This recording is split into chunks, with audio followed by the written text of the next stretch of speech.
What's up everybody, Jesse here, or Game Over Jesse as y'all may know me, and today I have my beautiful daughter here with me, and today we want to talk to you all about the Nintendo NX and VR.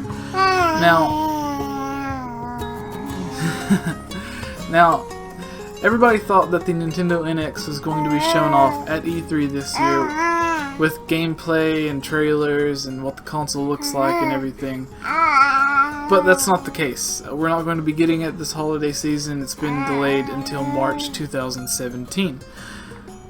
So we, I guess, can expect an official reveal sometime around October, giving it about 6 months or more to kind of work up the hype after the official reveal before it launches. And that gives it plenty of time for pre-orders and stuff like that, bundles and everything.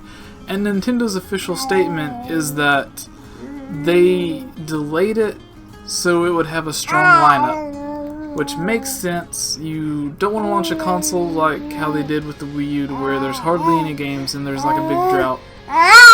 But at the same time, you don't want to overdo it. You don't want to put out all these great games at the same time. A lot of people, when they're buying the new console, they won't have the money to pay for all these other games. So what do?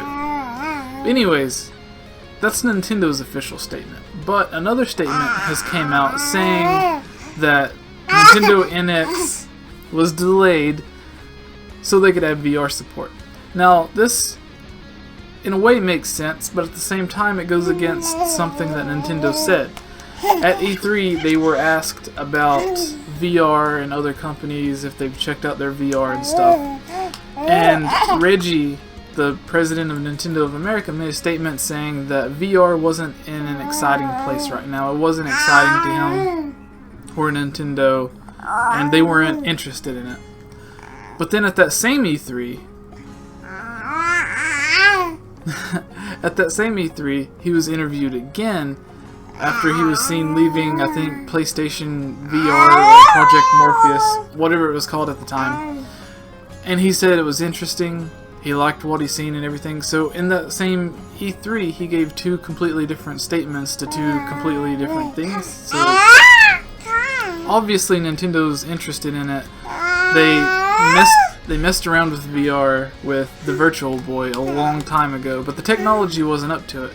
But now we've seen the rumors of the PlayStation 4.5, the next Xbox, and now Nintendo NX, which is supposed to be on par with these consoles. And computers now, you don't have to have a $1,000 computer just to play VR. So it makes more sense than ever. I'm sorry, Layla, she's too cute. So anyways, it makes more sense than ever to build a console for VR. Nintendo always talks about how they like innovation, they like coming up with new ideas, new gameplay. Nintendo was the first company to come out with no glasses 3D on the 3DS. They were the first to incorporate touchscreens. They were the first to incorporate motion controls. So it would make sense for them to come out and be the first ones to introduce virtual reality. And if their console launches before the other consoles, then they may win this race too. But you holding your hand out too? Alright, so with the VR, there was a statement that came out saying that they have delayed production of the NX and shrunk it down from 20 million units to launch over 2017 to 9.5 to 10 million units. There was a statement saying that it's going to showcase a 5 to 7 inch display with the controller and joysticks for users to play as a mobile gaming platform, so you can take it on the go with you. But if you want to plug the actual console up to your TV and play like the Wii U, you can do that as well. Now they're saying that it was delayed again, not again, but it was delayed to add VR support. And I want to know your guys' thoughts on this, because if it's supposed to, you're supposed to take it on the go with you, like a 3DS or a Vita, and it connects to your home console via Wi-Fi so you can stream gameplay. which is something we see with remote play with PlayStation Vita and PlayStation 4. And it's supposed to work that same way with the Nintendo NX and the handheld, or you can just leave it plugged into your main console and play it like a Wii U or PlayStation 4, Xbox One. So it's those two systems kind of mashed together.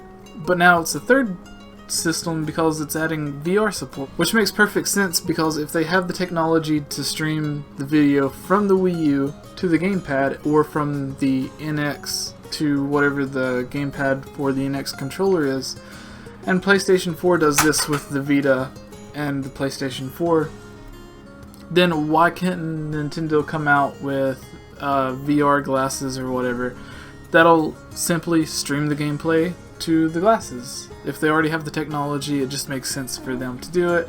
With the other consoles coming out showcasing VR support, it would make perfect sense for Nintendo to do something like this as well. And I want to know your thoughts on this. Do you think that VR is a good direction for gaming or Nintendo? Do you really want to play a Mario game or Smash Brothers in VR? How would that really work? Would it just be like a 3D effect like you see on the 3DS when you play Smash Brothers or Zelda? Or do you think they're going to start coming out with games that actually fully immerse you in the world? Maybe if they release this and then you have the motion controls and stuff from the Wii, they could do it like a first-person Zelda game or something, or a really fun Wii Sports, but if you're bowling or playing a bowling game in VR, then you're going to be doing more than break your TV. But I want to know your thoughts on this. Let me know in the comments below, and thanks for watching. Hey everyone, welcome to the end of the video. I want to thank you all for watching it all the way through. This is the end slate, or the part of the video where I'm supposed to say something clever to convince you to subscribe or watch another one of my videos. So if you liked what you've seen here, then I have another top 10 video where I go over the top 5 lies that Nintendo has told their fans, which is interesting if you're into that sort of thing.